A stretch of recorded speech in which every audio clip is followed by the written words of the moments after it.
বাংলাদেশের রাজনীতি যেন কিছুতেই শান্ত হচ্ছে না। এদিকে সম্প্রতি সব আলোচনা, সব দৃষ্টি গিয়ে পড়েছে ঢাকা ক্যান্টনমেন্টের উপরে। কি হচ্ছে গতকাল সারা রাত গুজবে ভেসেছে ভার্চুয়াল মিডিয়া। অনেকেই দাবি করেছেন যে ঢাকা ক্যান্টনমেন্টে সারা রাত গোলাগুলি হয়েছে, which was not true. Dhaka ক্যান্টনমেন্টে একটা উত্তেজনা বিরাজ করছে, কিন্তু একেবারে গোলাগুলির পর্যায়ে সেটি না। তো ঢাকা ক্যান্টনমেন্টের বিশেষ করে সেনা প্রধানের ভূমিকার দিকে অনেকেই তাকিয়ে আছে যে তিনি আসলে কি করতে চাচ্ছেন। তো এরকম করে সে মানে লেফটেন্যান্ট জেনারেল কামরুলের কথা খুব শুনছি, যিনি আর্ম ফোর্সেস ডিভিশনের প্রিন্সিপাল স্টাফ অফিসার পিএসও। তার সাথে সেনা প্রধান জেনারেল ওয়াকারুজ্জামানের একটা দূরত্ব তৈরি হয়েছে, এবং এটা সত্যি।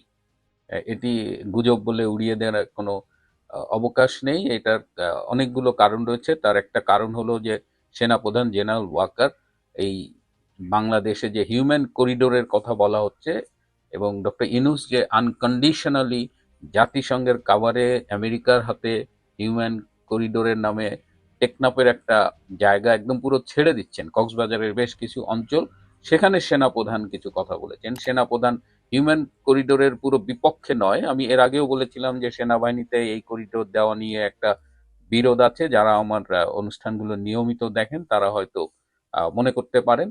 তো সেনাপ্রধান একটা কন্ডিশন দিয়েছে, আগে সব রোহিঙ্গাদের ফিরিয়ে দিতে হবে, তারপর সেই রোহিঙ্গাদের সমর্থনে যে মানবিক সহায়তা কার্যক্রম, ফুড, মেডিসিন, সেগুলো তখন এই করিডোর দিয়ে দেওয়া যাবে। কিন্তু যেহেতু এই করিডোরের পিছনে একটা হিডেন এজেন্ডা আছে বলে মনে করা হচ্ছে, এটা জাতিসংঘের কাভারে আসলে আমেরিকা এবং আমেরিকার সমর্থক যারা আছেন তারা আসলে আরাকান আর্মিকে আর্মস এবং যুদ্ধের অন্য অন্য রসদ সরবরাহ করতে চায়। তো এইটা নিয়ে একটা কেওয়াজ চলতেছে। ওইদিকে লেফটেন্যান্ট জেনারেল কামরুল ডক্টর ইনুসের পক্ষে কাজ করছে। এই মানবিক করিডোর এগুলো দেখাশোনা করছে বেসিক্যালি ডক্টর ইনুসের পক্ষ থেকে ডক্টর খলিলুর রহমান। খলিলুর রহমানকে আপনারা নিশ্চয়ই চেনেন, যাকে সম্প্রতি জাতীয় নিরাপত্তা উপদেষ্টা হিসেবে দায়িত্ব দেওয়া হয়েছে। তার আগে তিনি এবং এখনো আছেন প্রধান উপদেষ্টার high representative for Rohingya. So তিনি আহ, একজন বাংলাদেশি আবার আমেরিকান নাগরিক। তিনি দ্বৈত নাগরিকত্বের অধিকারী, এবং তিনি এই ডক্টর ইউনুসের উপদেষ্টা পরিষদে বেসিক্যালি আমেরিকান পারপাস যারা সার্ভ করছে তাদের মধ্যে একজন। ডক্টর খলিলের সাথে লেফটেন্যান্ট জেনারেল কামরুলের একটা দহরম মহরম আছে, এবং তারা দুজন মিলে এই করিডোরের পক্ষে কাজ করছে। ওয়ারাজ জেনারেল ওয়াকার এবং তার পক্ষে যারা রয়েছেন, যেসব লেফটেন্যান্ট জেনারেল, মেজর জেনারেল রয়েছেন, তারা এই মনে করেন যে এই হিউম্যান করিডোরের নামে যদি আমরা এখানে আরাকান আর্মিকে সাপোর্ট করি, এখানে যদি আমেরিকান আর্মস আসে, তাহলে বাংলাদেশ একটা যুদ্ধের ঝুঁকির মধ্যে পড়ে যাবে। তো বাংলাদেশ এই মুহূর্তে একটা যুদ্ধ করবার মতো অবস্থায় আছে কিনা সেটা নিয়ে প্রশ্ন তুলেছে। তো এই নিয়ে কিন্তু সিরিয়াস টেনশন। এটা জাস্ট জাস্ট মতবিরোধ বলে আর বলা যাচ্ছে না। তো জেনারেল ওয়াকারকে পারলে সরিয়ে দেয়। শুধু জেনারেল ওয়াকার না, আমি আগেও বলেছি, এখন শুনছি যে ৩ বাহিনীর প্রধানকেই সরিয়ে দেওয়ার জন্য ডক্টর ইনুস এর উপদেষ্টা পরিষদ চেষ্টা করছেন। কিন্তু যেহেতু প্রেসিডেন্টের সই ছাড়া তাদের সরানো যাবে না, তো সেখানে বাধা হয়ে দাঁড়িয়েছেন শাহউদ্দিন চুপ্পু। প্রেসিডেন্টের কাছে এর আগে ফাইল গেছে বলে শুনেছি, এবং তিনি সেই ফাইল ফিরিয়ে দিয়েছেন। এদিকে লেফটেন্যান্ট জেনারেল কামরুলের আহ, এই পিএসও হিসেবে চাকরি থাকবে কিনা, তিনি কি হাউস অ্যারেস্ট কিনা, বাট এটা নিয়ে কিন্তু এখন বেশ কথাবার্তা শোনা যাচ্ছে। তো এই অবস্থায় নতুন করে একটা থ্রেট এসেছে। আপনারা জানেন যে জাতিসংঘ, আমি একটু জাতিসংঘের ইতিহাসটা বলে নিই। জাতিসংঘের জন্ম হয়েছিল 1945 সালের অক্টোবর মাসে। এটি তার আগে 1920 সালে লিগ অব নেশনস ছিল। সেই লিগ অব নেশনসটাই পরবর্তীতে ইউনাইটেড নেশনস হিসেবে আবির্ভূত হয়, জাতিসংঘ হিসেবে আবির্ভূত হয়। এবং জাতিসংঘের যে কাজ, জাতিসংঘের কাজ আসলে বিশ্বের শান্তি স্থাপন করা, বিভিন্ন দেশের মধ্যে সুসম্পর্ক, এর বাইরেও তারা স্বাস্থ্য, খাবার এবং অনেকগুলো জায়গায় তারা কাজ করে। শিশুদের অধিকার নিয়ে কাজ করে UNICEF, WHO, Food and Agriculture Organization, World Bank Group. তো তারা অনেক কিছুতে কাজ করে, এবং এটা যদি আপনি এর উদ্দেশ্যগুলো পড়েন, খুবই ভালো উদ্দেশ্য। এবং বর্তমানে এর সদস্য সংখ্যা বোধহয় 193, যার মধ্যে 2টা হলো অবজারভার স্টেট, অবজারভার দেশ হিসেবে আছে। তো এই জাতিসংঘের যে অবজেক্টিভ, জাতিসংঘের যে ম্যান্ডেট, কিন্তু আজকাল খুব দুঃখের সাথে আমি বলতে বাধ্য হচ্ছি যে এই জাতিসংঘ তার ম্যান্ডেট কতখানি বাস্তবায়ন করছে আমি জানি না। তবে জাতিসংঘ কিছু সুপার পাওয়ারের পদলেহনে যে সম্পূর্ণ নিবেদিত হয়েছে, এবং তারা তাদের জন্মের ম্যান্ডেটটা ভুলে তারা বর্তমান বিশ্বে এইসব সুপার পাওয়ারের বিভিন্ন ডার্টি গেমের পার্ট হয়ে উঠছে, এবং সেটা সর্বশেষ এভিডেন্ট হচ্ছে বাংলাদেশে, এবং খুব দৃষ্টিকটুভাবে বাংলাদেশে জাতিসংঘের ভূমিকা লক্ষ্য করা যাচ্ছে। এবং আপনাদের স্মৃতি যদি বিট্রে না করে তাহলে নিশ্চয়ই মনে আছে যে জাতিসংঘ মানবাধিকার কমিশনের যে হাই কমিশনার ভলকার টার্ক, তিনি বিবিসির সাথে হার্ড টকে একটা সাক্ষাৎকারে বলেছিলেন যে জুলাই আগস্টে বাংলাদেশে যে মেটিকুলাসলি ডিজাইন ষড়যন্ত্রটা হয়েছিল, সেই ষড়যন্ত্রে জাতিসংঘ মানবাধিকার কমিশন একদম একটা সরাসরি ভূমিকা রেখেছিল। এবং ভলকার টার্ক এই সেনাপ্রধান জেনারেল ওয়াকারকে বলেছিলেন যে তিনি যদি শেখ হাসিনা সরকারের পক্ষ থেকে এই মব কন্ট্রোল করতে যান, তাহলে তাকে হুমকি দিয়ে বলা হয়েছিল যে জাতিসংঘ শান্তিরক্ষী মিশনে যে বাংলাদেশ সেনাবাহিনী যায় সেটা তারা বন্ধ করে দেবে, ইউনাইটেড পিস কিপিং মিশনে বাংলাদেশ আর্মির পার্টিসিপেশনটা তারা বন্ধ করে দেবে, এরকম একটা থ্রেট দিয়েছিল। এবং তিনি দাবি করেন যে এই থ্রেটে কাজও হয়েছিল। জেনারেল ওয়াকার যে শেখ হাসিনার কর্তৃক নিয়োগপ্রাপ্ত হওয়ার পরেও শেখ হাসিনার সরকারের সাথে বেইমানি করেছিলেন, এবং এখন যাকে অনেকেই মীর জাফরের সাথে তুলনা করেন, তো সেই মীর জাফরির অন্যতম একটা কারণ ছিল এই যে ইউএন পিস কিপিং মিশন থেকে বাংলাদেশের সেনাবাহিনীর ফোর্স পাঠানো বন্ধ হয়ে যাবে। তো অনেকেই প্রশ্ন করেছেন যে ইউএন পিস কিপিং মিশন বাংলাদেশের আর্মি যাবে না, এই থ্রেট দিয়ে তো অনেক কাজ করা যায়। তো এই বিতর্কের মধ্যেই নতুন করে আবার একটা সংবাদ আমাদের কাছে এসেছে যে এখন আপনারা এই মুহূর্তে যখন প্রতিদিন শুনছি যে ক্যান্টনমেন্টে কিছু একটা হবে, ডক্টর ইউনূস থাকবেন কি থাকবেন না, ওয়াকার ক্ষমতা নেবেন নাকি রাষ্ট্রপতি অধীনে জরুরি আইন আসবে, এই কথাগুলো এই আলোচনা সাম্প্রতিক সময়ে বাংলাদেশের সেনাবাহিনী সম্পর্কিত কিছু খবর নিয়ে আলোচনা তৈরি হয়েছে। এর মধ্যে খোদ আন্তঃবাহিনী জনসংযোগ পরিদপ্তর আইএসপিআর বলছে সেনাবাহিনীতে নাশকতার চেষ্টা করা হয়েছে, চেষ্টা চলছে সেনানিবাসে বিশৃঙ্খল পরিস্থিতি তৈরির। এজন্য সেনাবাহিনীর এক সদস্য সহ ৩ জনকে গ্রেপ্তারের খবর জানিয়েছে আইএসপিআর। এরই ধারাবাহিকতায় ঢাকা সেনানিবাস ঘিরে সমাবেশ ও মিছিল সহ সব ধরনের বিক্ষোভ প্রদর্শন নিষিদ্ধ করা হয়েছে। প্রশ্ন দেখা দিয়েছে এর সাথে কি অন্য কিছুর যোগসাজশ আছে?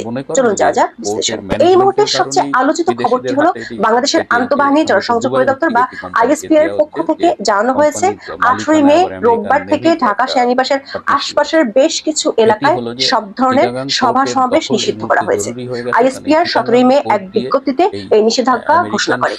এই নিষেধাজ্ঞা 18 মে রোববার থেকে পরবর্তী নির্দেশ না দেওয়া পর্যন্ত অনির্দিষ্টকালের জন্য বহাল থাকবে। এই নিষেধাজ্ঞার কারণ হিসেবে আইএসপিআর বলছে সর্বসাধারণের চলাচল ও জনশৃঙ্খলা রক্ষার স্বার্থে এই পদক্ষেপ নেওয়া হয়েছে। এর মধ্যে পড়ছে কচুক্ষেত সড়ক, বিজয় সরণি থেকে প্রধান উপদেষ্টার কার্যালয় হয়ে বীরশ্রেষ্ঠ শহীদ জাহাঙ্গীর গেট সংলগ্ন এলাকা, বিএফ শাহীন কলেজ থেকে মহাখালী ফ্লাইওভার সংলগ্ন এলাকা, সৈনিক ক্লাব মোড়, ভাসানটেক, মাটিকাটা, ইসিবি চত্বরের এলাকা।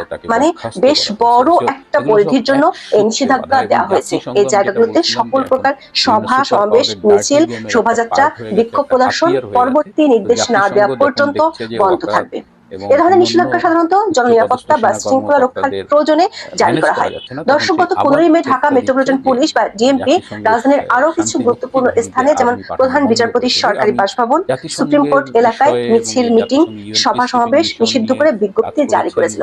তবে আইএসপিআর এই নিষেধাজ্ঞাটি সরাসরি ঢাকা সেনানিবাস সংলগ্ন এলাকার জন্য নির্দিষ্ট, যা সেনাবাহিনীর নিজস্ব এখতিয়ার এবং উদ্বেগের ইঙ্গিত দেয়।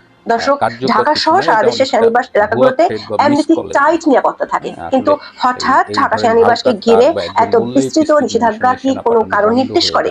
এই নিষেধাজ্ঞার খবরের সঙ্গে আরেকটি গুরুত্বপূর্ণ খবর প্রকাশিত হয়েছে, যা সম্ভবত এই পদক্ষেপের প্রেক্ষাপট তৈরিতে ভূমিকা রেখেছে। আইএসপিআর 17 মে আরেকটি বিজ্ঞপ্তিতে জানিয়েছে যে সেনাবাহিনীর বরখাস্ত হওয়া এক সৈনিক নাইমুল ইসলাম এবং তার সাথে আরো 2 জনকে গ্রেপ্তার করা হয়েছে। গ্রেপ্তারের যে অভিযোগ সেটি বেশ গুরুতর। আইএসপিআর বলছে এরা নাশকতা এবং বিশৃঙ্খল পরিস্থিতি সৃষ্টি করতে চেয়েছিল। আইএসপিআর এর বিজ্ঞপ্তিতে বলা হয়েছে সৈনিক নাইমুল ইসলাম গত 5 আগস্টের পর থেকে শৃঙ্খলা ভঙ্গের অভিযোগে বরখাস্ত হওয়া কিছু সেনা সদস্যকে নিয়ে বিভিন্ন গণমাধ্যমে উস্কানিমূলক বক্তব্য দিয়ে আসছিলেন। এরই ধারাবাহিকতায় তিনি 18 মে ঢাকা সেনানিবাসের প্রবেশপথে বিক্ষোভ সমাবেশের নামে বড় ধরনের নাশকতা সৃষ্টির পরিকল্পনা এবং বিভিন্ন সোশ্যাল মিডিয়ায় এই সংক্রান্ত উস্কানিমূলক প্রচারণা চালাচ্ছিলেন। আইএসপিআর আরো জানিয়েছে যে এই ধরনের শৃঙ্খলা বহির্ভূত কর্মকাণ্ড থেকে নাইমুলকে নিবৃত্ত করার জন্য সেনাবাহিনীর একটি প্রতিনিধি দল 17 মে দুপুর 2টায় খিলক্ষেত বটতলা বাজার এলাকায় তার সঙ্গে যোগাযোগের চেষ্টা করে, কিন্তু তিনি তার সহযোগীদের নিয়ে সেখানে উপস্থিত একজন সেনা সদস্যের উপর অস্ত্র নিয়ে অতর্কিত হামলা চালান। এরপর আশপাশের সেনা ক্যাম্প থেকে একটি টহল দল ঘটনাস্থলে পৌঁছে নাইমুল ও তার 2 সহযোগীকে গ্রেপ্তার করে। আইএসপিআর জানিয়েছে সৈনিক নাইমুল ইসলামের বিরুদ্ধে আগেও অভিযোগ ছিল। স্ত্রীর কাছ থেকে যৌতুক দাবি, শারীরিক ও মানসিক নির্যাতন এবং বিভিন্ন সামরিক শৃঙ্খলা পরিপন্থী কাজে তিনি জড়িত ছিলেন, সেজন্য তাকে চাকরি থেকে বরখাস্ত করা হয়েছিল। দর্শক, সৈনিক নাইমুল ইসলামের নাশকতার চেষ্টার ঘটনা এবং সেনানিবাস সংলগ্ন এলাকায় বিক্ষোভ নিষিদ্ধ করার ঘোষণা প্রায় একই সময় এসেছে। এটি ইঙ্গিত দেয় যে এই গ্রেপ্তারের ঘটনাটি সেনানিবাসের আশেপাশের এলাকার নিরাপত্তার উপর নিষেধাজ্ঞার একটি প্রত্যক্ষ কারণ হতে পারে। দর্শক, এই যে উস্কানিমূলক বক্তব্য বা নাশকতার চেষ্টার বিষয়ে বিস্তারিত কিছু জানা যায়নি। ঠিক কি ধরনের পরিকল্পনা বা বক্তব্য দেওয়া হয়েছিল সে বিষয়টি উল্লেখ করেনি আইএসপিআর। সংস্থাটি সাধারণত প্রাথমিক তথ্যের বাইরে খুব বেশি ডিটেইলস ওপেনলি শেয়ার করে না। তবে একদিকে গ্রেপ্তার, অন্যদিকে সেনানিবাসকে ঘিরে এত কড়াকড়ি নিরাপত্তা বাড়ানো, একই সাথে সেনাবাহিনীর ভেতরে আরো একটি প্রশাসনিক প্রক্রিয়া চলছে, সেটি হলো প্রাক্তন সেনা সদস্যদের শাস্তি সংক্রান্ত সিদ্ধান্ত পুনর্বিবেচনার আপিল। এটার ব্যাপারে আইএসপিআর কিছুদিন আগে একটা সংবাদ বিজ্ঞপ্তি দিয়েছিল। গত 14 মে আইএসপিআর একটি সংবাদ বিজ্ঞপ্তিতে জানিয়েছিল বিভিন্ন সময় কয়েকজন সাবেক সেনা সদস্যের পক্ষ থেকে তাদের বিরুদ্ধে শাস্তি সংক্রান্ত সিদ্ধান্ত পুনর্বিবেচনা করার জন্য কিছু আবেদন জমা করে। সেনা সদর এই আবেদনগুলোকে সর্বোচ্চ গুরুত্বের সাথে গ্রহণ করেছে। মানবিক ও প্রশাসনিক বাস্তবতা বিবেচনা নিয়ে এই আবেদনগুলো যথাযথভাবে পর্যালোচনার জন্য সেনা সদরে উচ্চ পর্যায়ের একটি পর্ষদও গঠন করা হয়েছে। আইএসপিআর জানিয়েছে এখনো পর্যন্ত এ সংক্রান্ত মোট 802টি আবেদন সেনা সদর নিয়েছে। এর মধ্যে 106টি আবেদন চূড়ান্ত নিষ্পত্তির জন্য সংশ্লিষ্ট রেকর্ডে পাঠানো হয়েছে। বাকি 696টি আবেদন যাচাই বাছাই চলছে। আইএসপিআর এটাও বলেছে কাজটা সময় সাপেক্ষ, কিন্তু তারা আন্তরিকতার সাথে বিষয়টি দেখছে। এর সাথে তারা সংশ্লিষ্ট সবাইকে ধৈর্য ধরতে বলেছে, শৃঙ্খলা বজায় রাখতে বলেছে, আর কোন ধরনের নেতিবাচক কর্মকাণ্ড ও উস্কানিতে কান না দিতে বলেছে। দর্শক, সূত্রগুলো বলছে বিগত আওয়ামী লীগ সরকারের আমলে নানা অনিয়মের কারণে চাকরিচ্যুতরা 5 আগস্টের পর থেকে চাকরি ফিরে পেতে জোর চেষ্টা চালিয়ে আসছে। গত বছরের 9 অক্টোবর বাংলাদেশের 3 বাহিনীর চাকরিচ্যুতরা জাতীয় প্রেস ক্লাবে এক সংবাদ সম্মেলনে 3টি দাবি জানিয়েছিল। এই দাবিগুলো ছিল চাকরিচ্যুত সময় থেকে এখন পর্যন্ত সম্পূর্ণ বেতন ভাতা ও অন্যান্য সুযোগ সুবিধা সহ চাকরি পুনর্বহাল করতে হবে।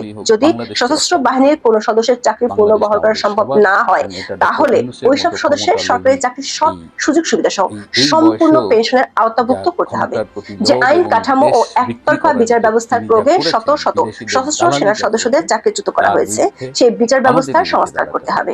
এরপর 29 ডিসেম্বর এই দাবিগুলো নিয়ে ঢাকা সেনানিবাসের শহীদ জাহাঙ্গীর গেটের সামনে 2 ঘন্টার জন্য অবস্থান